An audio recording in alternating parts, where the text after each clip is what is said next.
LAX is the name of a group that Darnielle and I formed around Linda Seals, a singer who'd been with me for several years at that point, and Pat McManus, who, with his partner Lefty Pedrassi, were writing most of our songs.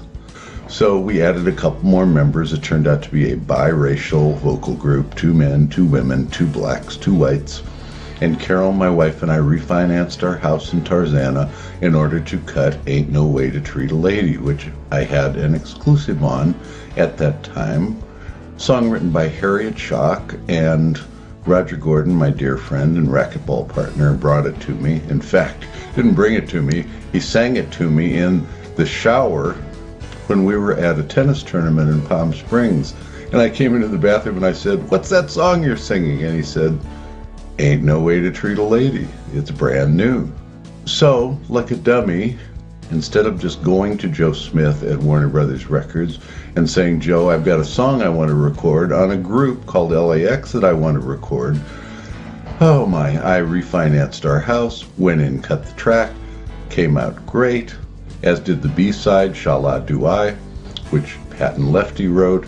And so I took it into Joe Smith, and Joe Smith signed us, but said, "John, don't ever do that again. Come to me first before you refinance a house to cut a project, okay?" So the result is Ain't No Way to Treat a Lady and Shala Do I, and Ain't No Way to Treat a Lady got, some considerable middle-of-the-road airplay in Los Angeles, but that was it. Nothing else.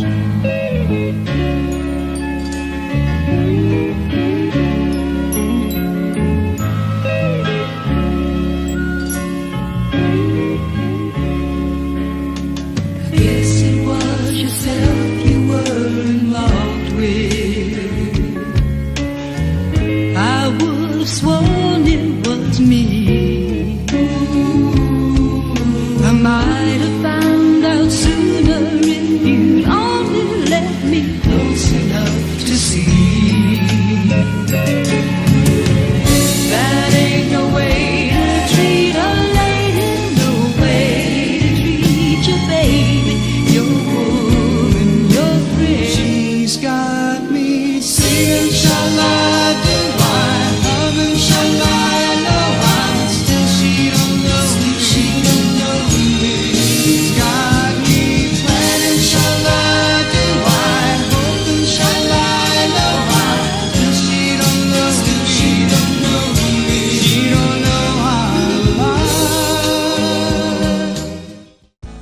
So Warner Brothers decided they wouldn't stay with the group, and Kip Cohen, while I was producing Carl Graves, said, "I like your group on Warner Brothers, can we get them?"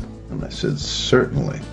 So LAX, Darnielle, and I went to A&M Records and recorded an album. There was supposed to be a big coming out party for the group at A&M, and that never materialized.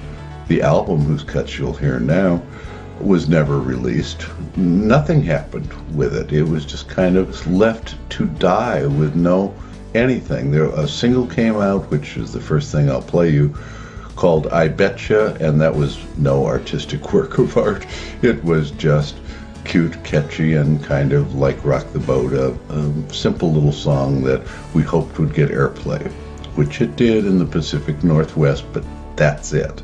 And as of that record failing, Kip Cohen called in and said, "We're not going to release the album. What we'd like to do is we'd like to cut solo cuts on Linda Seals as a solo artist and Ron Canoli, who we called Ron Keith, and we'll record an album on him."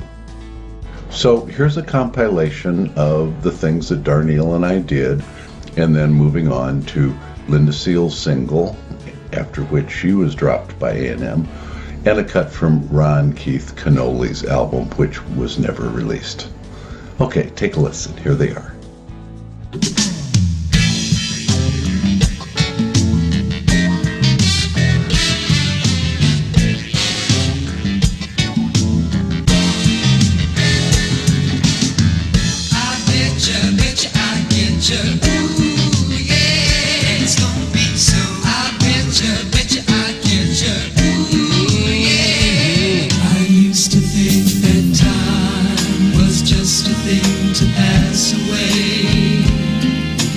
Love was just a game that children play.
a trace of you.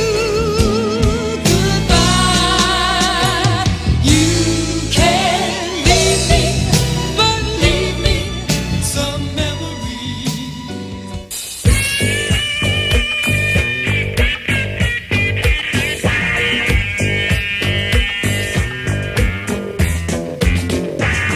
Time is my money, money is my time. You throw away yours and half of mine. I like your kisses and I like your touch.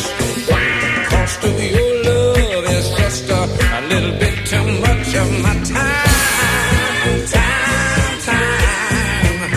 and money, honey. My time,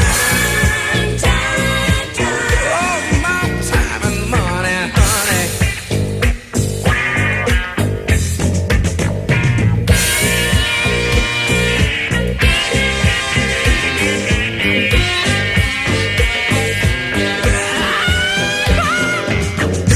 Give you this, give you that, give you what you want, but you give nothing back. So finally, the long-awaited Johnny Mathis album is offered, and Darnielle had, I don't know, I think he'd arranged something like 12 prior Johnny Mathis albums. He was Johnny's conductor, or John as we call him, Johnny Mathis's conductor for years on the road all around the world, and had arranged something like 12 albums with all kinds of different Columbia Records producers. So he knew Johnny very, very well, had traveled with him forever. I've told you the humorous anecdotes in my previous Johnny Mathis episode, so I'll just stick with orchestration at the moment. The orchestrations were done full orchestra for maybe the first time ever. The Friends of Distinction's second album, we did that too. But the size of the orchestra was massive compared to what our budget had allowed with other artists. So Darnielle would stand there at the composer's podium and direct this full gymnasium-sized room of orchestral players while Johnny Mathis sang in the vocal booth. Some of his vocal booth vocals done live at the time were used on the final album. Darnielle could do this kind of album with his eyes closed because that's what he'd been doing for so many years, is doing Johnny Mathis albums. So this was fun, quick, and easy. Johnny Mathis was a pro and a delight to work with. The thing that I struggled with initially is that when it came time to mix him, I came home after the first day and listened carefully and said, oh my God, I can't put Johnny Mathis back in the mix with the rhythm section like I do with all my other singers. It doesn't sound like a Johnny Mathis record when I do that. So I've got to put him well forward in the mix so that he is kind of, if you're looking at a microphone, he's right in front of you. Very low, 6 inches away, something like that. It's that close. So we threw out the entire day's work, started over again, put John way up front in the mix, and it worked to perfection. Hello. Such a simple way to start a love affair.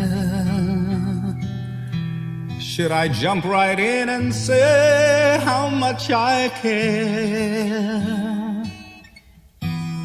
Would you take me for a madman or a simple-hearted clown? Hello. With affection from a sentimental fool to a little girl who's broken every rule, one who brings me up when all the others seem to let me down, to one who's nice to be around. Should I say that it's a blue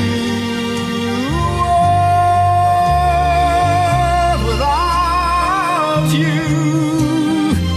Nice words I remember from an old love song, but all wrong, 'cause I never called it love before. this feeling's new. It came with you.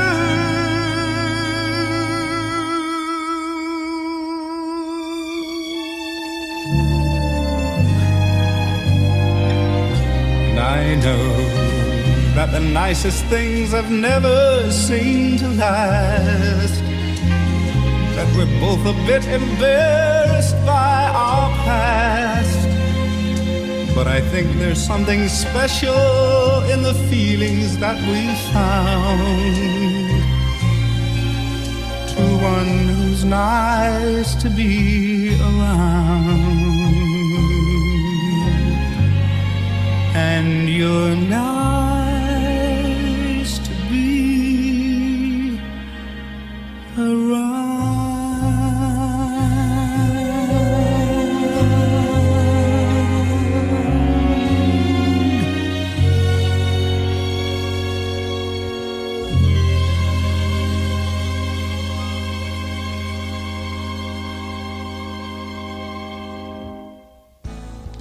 Just a little sidelight, Phil Ramone's masterful album on Johnny Mathis 20 years later. There's only one fault with it, and that is Phil liked to mix his singers back in with the rhythm section. It doesn't work on Johnny Mathis. It still doesn't even on a great Phil Ramone album. Go figure, because, I mean, Phil's a pro.